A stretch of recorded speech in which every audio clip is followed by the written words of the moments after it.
Buenas tardes. Hoy vamos a intentar seguir en nuestro proyecto de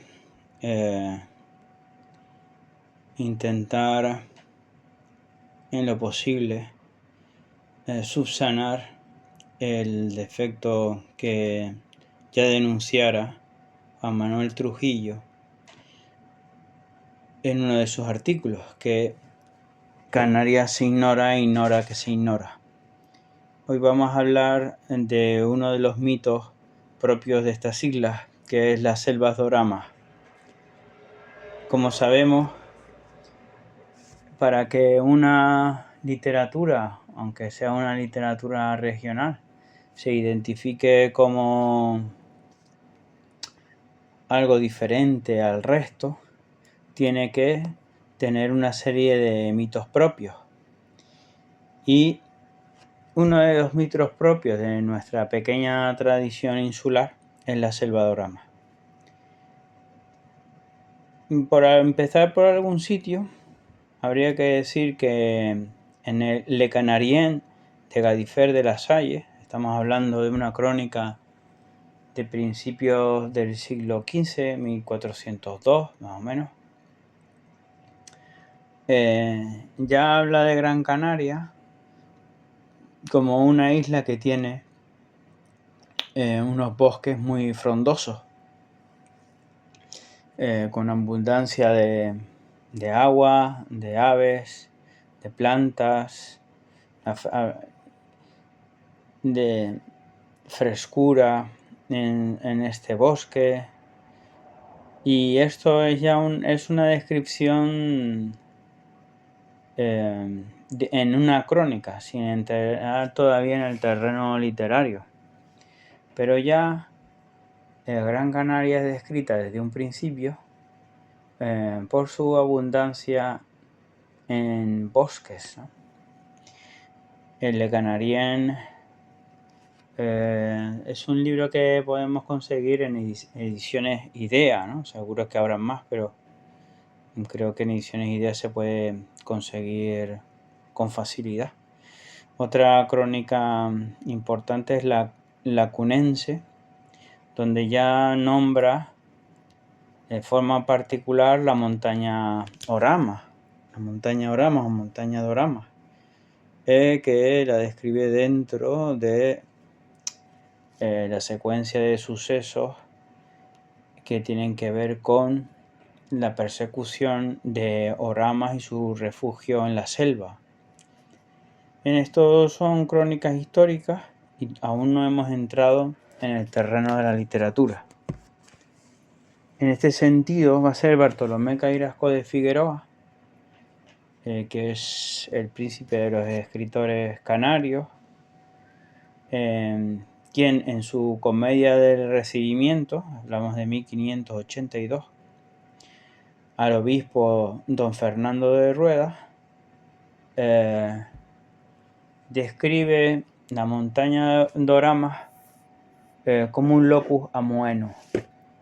Ya hay una plasmación plástica, literaria, de este entorno natural. Es un locus amoeno, un lugar idealizado. El lugar idealizado suplanta al lugar real, ¿no? Y bueno, es un locus amoenus en el que Cairasco inserta la descripción del Monte Dorama en la tradición que ya en su momento Teócrito, San Nazaro, Virgilio desarrollan dentro del género pastoril. Recordemos que hasta Berceo tiene un locus amoenus en los milagros de Nuestra Señora.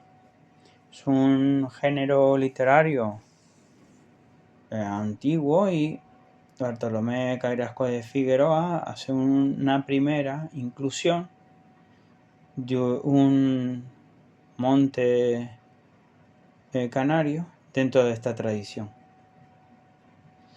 En ese sentido,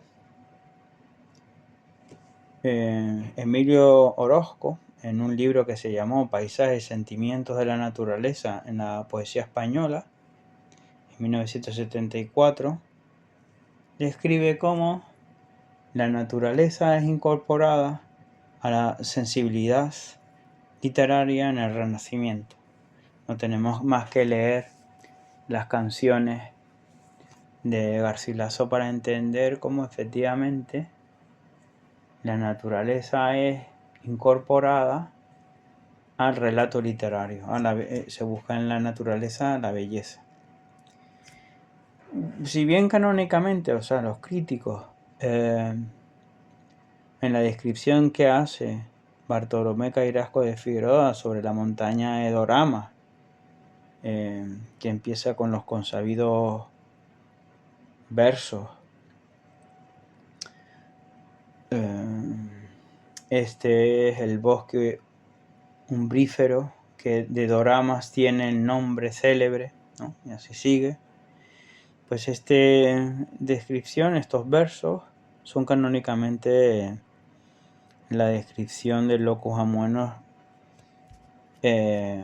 primera dentro de la literatura canaria, pero el mismo Cairasco en Templo Militante, que es un Flos Sectorum, en su canto a San Pedro Mártir, patrón de las Islas Canarias, también describe largamente esta montaña Dorama con una perspectiva más realista, en el sentido de que efectivamente estamos ante un bosque de tilos, un bosque de laurisilva, de palo blanco, de aceviño, en fin, toda la floresta propia de la laurisilva, ¿no? Que se ve que era en un momento determinado muy frondoso en la montaña de Doramas. La montaña de Doramas o la selva de Doramas, mejor dicho, pues abarcaría el norte de la isla, ¿no? Teniendo su núcleo más frondoso Teror, ¿no? Pero actualmente, según he leído en prensa, queda de un 1 a un 5% de lo que fue en su momento, ¿no? Entonces Cairasco de Figueroa va a conocer este bosque de laurisilva en su esplendor. Y también lo menciona el canto a San Dámaso. En el Templo Militante, esta obra de Cairasco, en el canto a San Pedro Mártir, nombra, vincula la montaña de Dorama, este locus amoenus, con los campos elíseos. Habla también de las Islas Afortunadas y habla de otros montes propios de la tradición grecolatina clásica, ¿no? El monte Parnaso o Pindo, ¿no? O los montes Pierío. Bueno, pues se incorpora esta montaña de Doramas a la tradición grecolatina,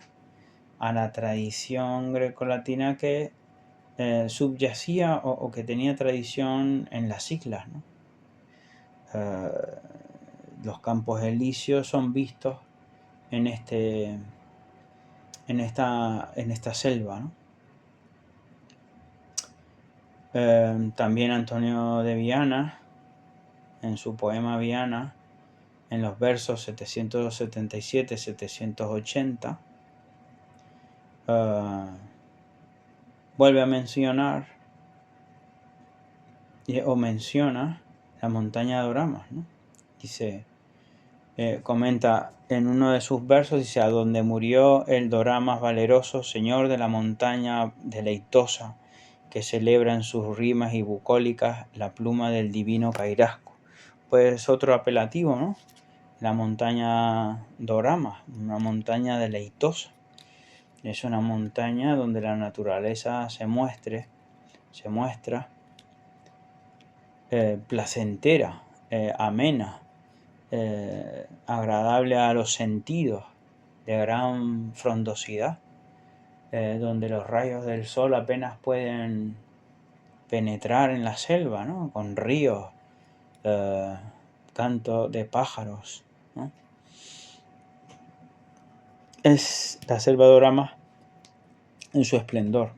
Esto, pequeña descripción que he hecho, es siempre una descripción un poco tosca, ¿no? Habría que, o didáctica, ¿no?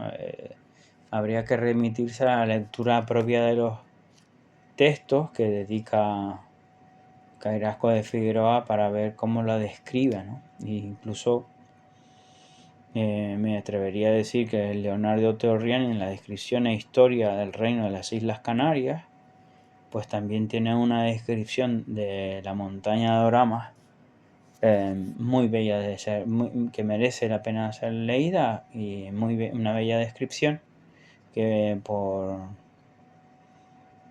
motivos didácticos yo la hago de soslayo, ¿no? Suscitamente, ¿no? Bueno, Torriani también habla del Parnaso, de Virgilio, San Nazaro, de los Campos Elíseos, o sea que esta fundación que hace Cairasco de Figueroa, de Monte de Orama, como un locus amoenus que alberga algunos mitos referidos a Canarias, se van solidificando en nuestra tradición, ¿no? También Fray Juan de Abreu Galindo, en Historia de la Conquista de las Siete Islas, en el capítulo 7 también habla de esta montaña en relación con los Campos Elíseos. Entonces vemos cómo la tradición que empieza a finales del siglo XVI se perpetúa en los siglos siguientes, en el siglo siguiente, en el siglo XVII, por parte de los cronistas, ¿no? De Fray Juan de Abreu Galindo, de Leonardo Torriani o Antonio Viana, ¿no? Bueno, también hay una descripción del obispo Cristóbal de la Cámara de Murga en sus Constituciones Sinodales 1634, también una muy bella descripción. Y esta plenitud de la selva de Orama se convierte poco a poco en un canto elegíaco, en la medida que la explotación ganadera, agrícola, comunal y de forma ya decisiva la tala masiva del bosque acaba con la selva, y actualmente, como he comentado, parece que se conserva del 1 al 5% de lo que fue, ¿no? Bien, esta explotación ganadera, agrícola, ya la podemos ver en López de Ulloa, en Historia de la Conquista de las Islas Canarias, un libro de 1646, donde tras una larga descripción, también muy bella de leer, vemos que ya hay una explotación comunal de viñas, trigo, cebada, centeno, millo, caña. Juan Núñez de la Peña, en su Conquista y Antigüedad de las Islas de la Gran Canaria, también hay una pequeña descripción. En Fray José de Sosa, en su Topografía de las Islas Afortunadas Gran Canaria, ya habla abiertamente de una explotación maderera. Estamos hablando de un libro de 1678. Y esta explotación maderera va a acabar con la selva de Orama, ¿no? Tal y como comenta José Viera y Clavijo en su Noticia de la Historia General de las Islas Canarias. Estamos hablando ya de 1780, un libro del siglo XVIII, finales del siglo XVIII, donde hace una descripción bella de la montaña, de la selva de Orama, que la vincula con los Campos Elíseos, y en su diccionario de historia natural, en la entrada que tiene, la entrada montaña, podemos ver ya los motivos de la desaparición de la selva de Orama, ¿no? Hachas, las quemas, la explotación ganadera, la indolencia, la insensatez, bueno, hay una serie de motivos que acaban con la selva de Oramas, ¿no? En la entrada Árboles hay una bella descripción de la montaña de Oramas, ¿no? Una descripción de árboles propios de la laurisilva. Sabino Berthelot, en un librito que se llamó Árboles y Bosques, en 1879, ya habla de pequeños núcleos arbolados, ¿no? Ya habla de una destrucción de la selva de Orama casi absoluta, y solo ve rescoldos de esa exuberancia vegetal. Miguel de Unamuno, en un artículo que llamó La Gran Canaria, en el libro Por tierras de Portugal y España, en 1911, pues hace una excursión por los alrededores de Teror, Tejeda y bueno, comenta pues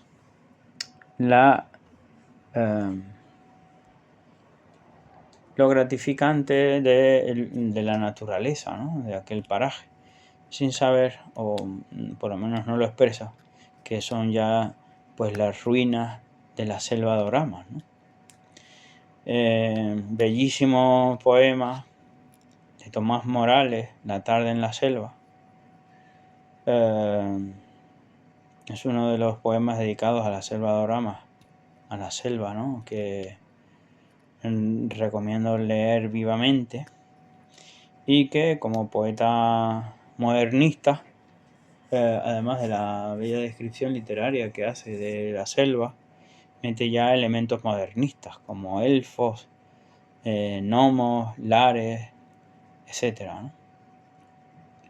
Y en la estrofa séptima, después de unas 6 primeras estrofas donde recrea la selva de Orama bellamente, a partir de la séptima estrofa, pues vemos un canto casi elegíaco de lo que ha sido o fue la selva de Orama, ¿no? De forma más cercana, el poeta de Tenerife, Melchor López, en una antología que se llamó Paradiso, 7 poetas, en su poética comenta que oigo mi voz entre otras voces, las trae la brisa entre los tilos de la selva y su espesura antigua entre las palmas altísimas. Bueno, es una forma poética de comentar que el poeta se siente inserto en la tradición. Él oye su voz poética, entre la brisa, las voces, el sonido de otras voces propias de la tradición, en un símbolo o en una alegoría de la selva como locus amoenos de la literatura en Canarias, de la literatura general, desde su comienzo hasta la actualidad, ¿no? Esta visión que hace Melchor López me parece acertada, ¿no? Ver cómo efectivamente su voz, la voz del poeta, se erige o convive con la voz de otros poetas de la tradición, ¿no? En un sitio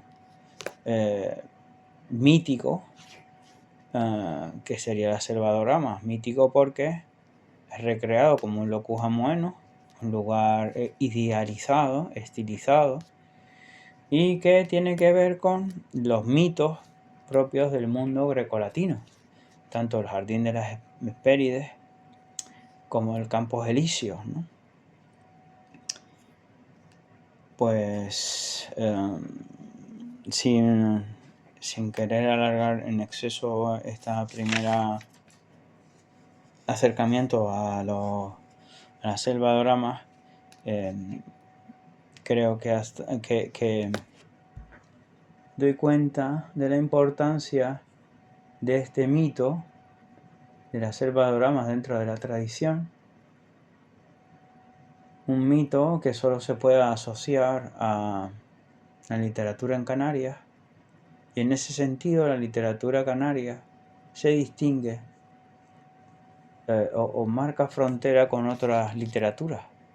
Habría que comentar otros mitos propios de la literatura en Canarias, pero esto lo vamos a dejar para próximos días, ¿no? Para otros comentarios. Pues nada, buenas tardes.